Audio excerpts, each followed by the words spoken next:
అందరికీ హాయ్ అండి. ఈరోజు వీడియోలో చిలకడ దుంపల్ని వాటర్ లేకుండా ఎలా కుక్ చేసుకోవాలో చూపిస్తాను.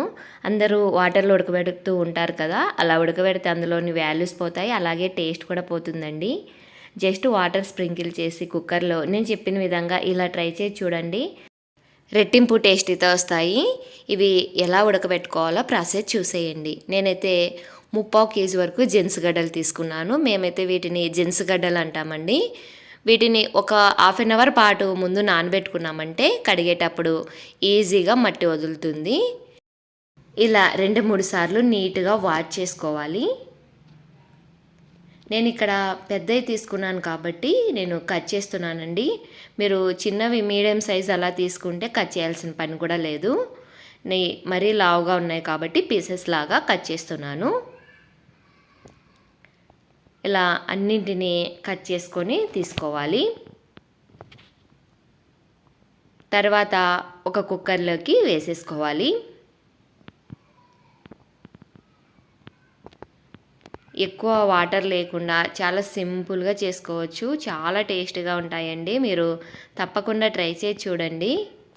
ఇలా అన్నింటిని వేసేసుకున్నాక 2 టేబుల్ స్పూన్ వరకు తురిమిన బెల్లం వేసుకోవాలి.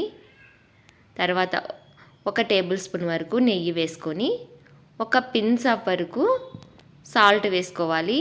టేస్ట్ బ్యాలెన్స్ కోసం మనం బెల్లం వేసాం కాబట్టి. తర్వాత జస్ట్ 2 టేబుల్ స్పూన్ వరకు వాటర్ తీసుకొని ఇలా స్ప్రింకిల్ చేసుకోవాలి. అంతే, ఇంకా వాటర్ వేయాల్సిన పని లేదు. జస్ట్ అలా చల్లుకుంటే సరిపోతుందండి. ఇలా 2 టేబుల్ స్పూన్ వరకు వాటర్ అలా జస్ట్ చల్లేసుకొని క్యాప్ పెట్టుకొని 3 విజిల్స్ వచ్చే వరకు ఉడికించుకోవాలి. సిమ్ ఫ్లేమ్లోనే ఉడికించుకోండి.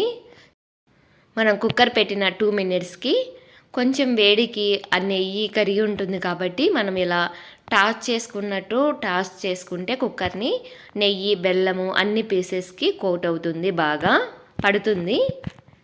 ఇలా తర్వాత 3 విజిల్స్ వచ్చే వరకు అలాగే పెట్టేసుకోవాలి. ఆ స్టీమ్కి మనకి మెత్తగా అయిపోతాయండి. మనం వాటర్ వేసి ఉడికిస్తే ఏంటంటే అందులో ఉన్న వాల్యూస్ పోతాయి, ముఖ్యంగా టేస్ట్ కూడా బాగుండదు. ఇలా చేసి చూడండి, టేస్ట్ రెట్టింపు టేస్ట్ అయితే వస్తాయి. చూస్తారు కదా, ఆ స్టీమ్కి మనకి బాగా మెత్తగా అయిపోయాయి. ఇప్పుడు ప్రెషర్ అంతా పోయాక క్యాప్ తీసేసుకొని వీటిని ఒక ప్లేట్లోకి సర్వ్ చేసుకోవడమే. ఆ నెయ్యి ఫ్లేవర్తో మనం లైట్గా బెల్లం వేసాం కాబట్టి చాలా టేస్టీగా ఉంటాయండి. నేను చెప్పిన విధంగా మీరు ఒక్కసారి ట్రై చేసి చూడండి. మీరు ట్రై చేస్తే మాత్రం ఎలా వచ్చాయో మీ ఫీడ్బ్యాక్ని నాకు కామెంట్లో చెప్పండి. రెసిపీ నచ్చితే like and share and subscribe. Thanks for watching.